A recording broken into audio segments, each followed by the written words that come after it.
हाँ जी दोस्तों, तो जैसे हमने एक्सपेंशन और कॉन्ट्रैक्शन देखा डिमांड का, अब जो नेक्स्ट बात आएगी वो आएगी increase and decrease in demand. अब इसके अंदर बेसिकली क्या चीज है, तो आपको ना एक तरीके से अपने माइंड में दो पैरामीटर मतलब दो तरीके से अपने माइंड को डिवाइड करना है। पहला एरिया हमने देख रहे हैं जहां पे हम बात कर रहे हैं कि प्राइस ऑफ कॉमोडिटी के अंदर चेंज आएगा तो उसके वजह से डिमांड में चेंज आएगा, तो उस पर्टिकुलर सेगमेंट को हम कहते हैं एक्सपेंशन या फिर कॉन्ट्रैक्शन ऑफ डिमांड।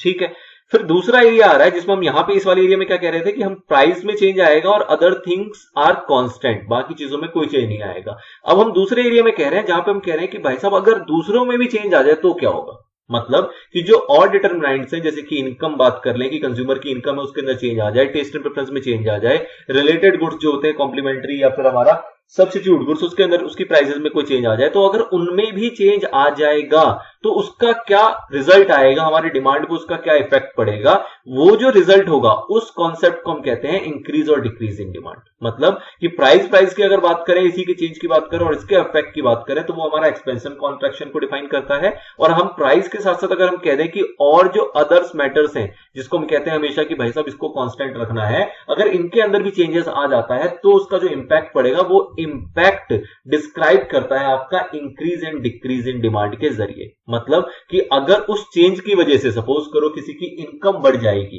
ठीक है ना, तो अगर कोई व्यक्ति 5 रुपए पे 20 यूनिट परचेज कर रहा था, अब वो 5 रुपए पे ही अगर उसकी इनकम सपोज करते हैं पहले 50,000 थी, अब उसकी इनकम अगर 70,000 हो गई है तो वो 5 रुपए पे ही 20 यूनिट की जगह कहीं ना कहीं वो इसको बढ़ा के 25 यूनिट परचेज करेगा या एज द केस में भी उससे भी ज्यादा जो भी अमाउंट हो। तो कहने का मतलब क्या है कि कभी कभी ऐसा भी होता है कि प्राइस के अंदर कोई चेंज नहीं आता, लेकिन और फैक्टर्स में चेंज आने की वजह से इसकी जो डिमांड है वो बढ़ जाती है और उस रीजन को हम बोलते हैं इंक्रीज या डिक्रीज इन डिमांड। मतलब इस सिचुएशन में हम बोलेंगे इसको इंक्रीज इन डिमांड। और वही अगर मैं कहता हूं कि किसी की इनकम घट गई, रिसेशन आ रखा है या कोई और रीजन की वजह से इस व्यक्ति की इनकम जो 50,000 हुआ करती थी वो घट के अब 30,000 रुपए हो गई है, तो जहां ये 5 रुपए के प्राइस पे 20 यूनिट खरीदा करता था अब वो 20 ना खरीद के हो सकता है 15 यूनिट खरीदेगा, तो कहीं ना कहीं डिमांड के अंदर अब गिरावट आएगी और इस डिमांड की गिरावट को हम बोलेंगे डिक्रीज इन डिमांड। ठीक है, प्राइस में कोई फर्क नहीं आ रहा बट अदर मैटर्स की वजह से क्वांटिटी डिमांडेड के अंदर फर्क पड़ रहा है और उस फर्क को हम डिस्क्राइब करते हैं इंक्रीज या फिर डिक्रीज इन डिमांड के जरिए। ठीक है, तो इसी चीज को अपने को इस टॉपिक के अंदर समझना है। क्या कह रहा है देखते हैं। कह रहा है till now we have assumed that other determinants of demand remain constant. हमने ये देखते आए कि बाकी चीजें जो डिटरमिनेंट्स होंगे वो सारे कांस्टेंट रहेंगे when we analysing the demand of a commodity. It should be noted that expansion and contraction of demand take place as a result of changes in the price. मतलब एक्सपेंशन कॉन्ट्रैक्शन क्यों आता, जो हमने last में देखा था video में देखा था, वो यही था कि जब प्राइस के अंदर चेंज होगा तो उस वजह से जो रिजल्ट बनता है वो बनता है हमारा एक्सपेंशन या contraction of demand. While all other determinants of price जैसे कि इनकम की बात करें, टेस्ट की बात करें, प्रोपेंसिटी टू कंज्यूम की बात करें, प्राइस ऑफ रिलेटेड गुड्स की बात करें, वो सारी की सारी चीजें जो रहती हैं वो कांस्टेंट रहती है।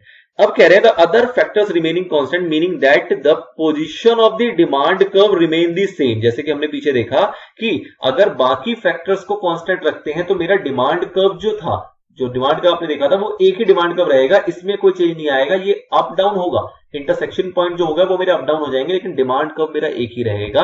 And the consumer moves downward और अपवर्ड ऑन इट, मतलब इसी के ऊपर कंज्यूमर जो है वो है तो ऊपर जाएगा या नीचे जाएगा एज द केस में भी। What happens if there is a change in consumer states and preference, income, the price of related goods या other factors on which demand depends। अगर हम कहते हैं कि बाकी भी जो फैक्टर्स है, फैक्टर्स तो बहुत सारे, सिर्फ प्राइस से तो मैटर करता नहीं है, बाकी सारी चीजें भी है, टेस्ट एंड प्रेफरेंस भी मैटर करती है, कंज्यूमर का इनकम भी मैटर करता है, तो अगर उनके अंदर भी बदलाव आए तो उसका क्या फर्क पड़ेगा, क्या प्रभाव पड़ेगा, तो उसको अपने को देखना है आने वाले एग्जाम्पल के अंदर।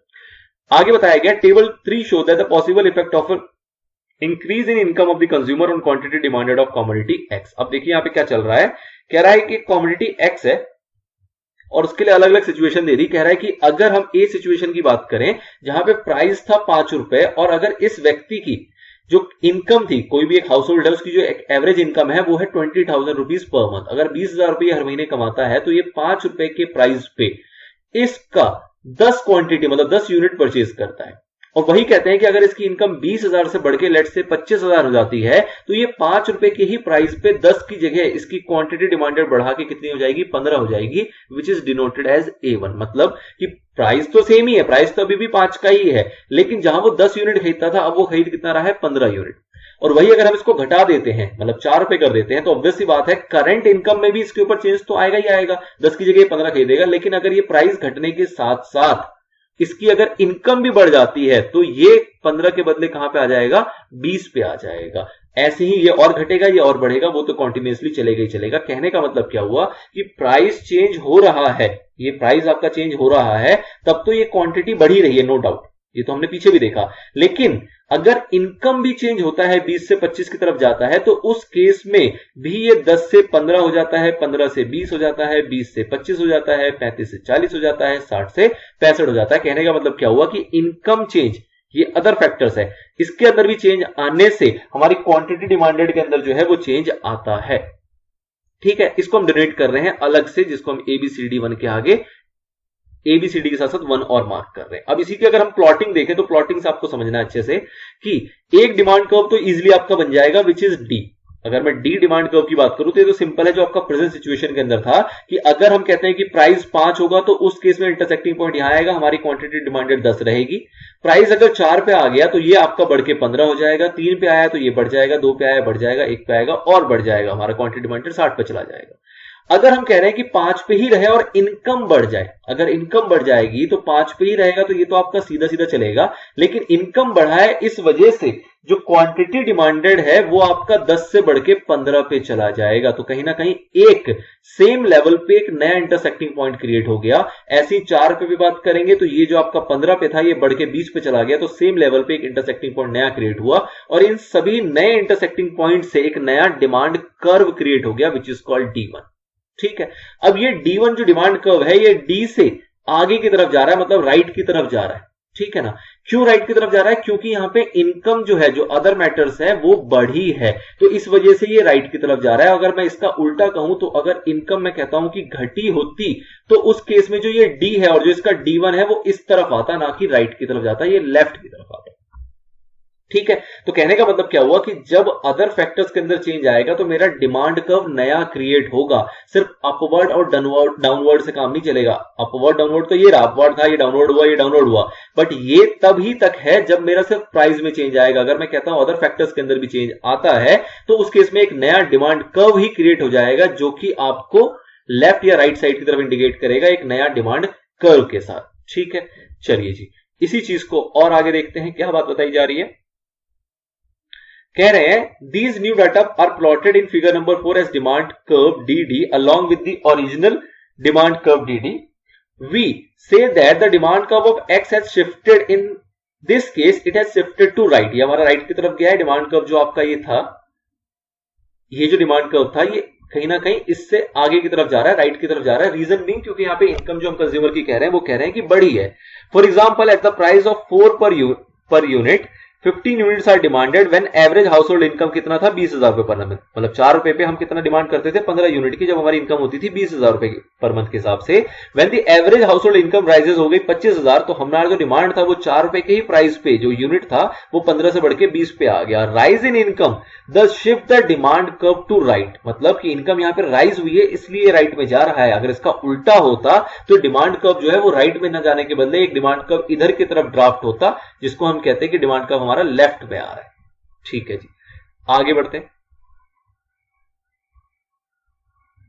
ये 2 डिफरेंट डिमांड कर्व से आपको बताया जा रहा है, जिसमें कि हम कह रहे हैं कि एक ये डिमांड कर्व है जहां पे मेरा ओरिजिनल डिमांड था वो ये D1 है और ये मेरा मूव होकर जा रहा है D2 की तरफ, मतलब राइटवर्ड जा रहा है। रीजन बीइंग क्योंकि यहाँ पे जो अदर फैक्टर्स हैं उसका इंपैक्ट ये पड़ रहा है कि मेरी क्वांटिटी डिमांडेड बढ़ रही है। फॉर एग्जाम्पल की इनकम जो है कंज्यूमर का वो बढ़ेगा तो ऑब्वियस सी बात है क्वांटिटी डिमांडेड बढ़ेगा। तो जब ये राइटवर्ड की तरफ जाएगा तो इसको हम क्या बोलेंगे, इसको हम बोलेंगे इंक्रीज इन डिमांड। और वही जब D1 से D2 मेरा लेफ्ट की तरफ आएगा तो उसको हम बोलते हैं क्या, डिक्रीज इन डिमांड। ठीक है, इसी चीज को यहां पे एलैबोरेट किया गया है। 5A जो है वो बता रहा है कि a rightward shift in demand curve when more is demanded at each price, जो हमारी डिमांड है वो ज्यादा हो गई है तो उसको हम कहेंगे कि राइटवर्ड शिफ्ट कर रहा है। Cause can be caused by rise in income, इसके फैक्टर्स बहुत सारे हो सकते हैं। यहां पे हमने एग्जांपल देखा है कि इनकम बढ़ी है, बट और भी फैक्टर्स हो सकते हैं।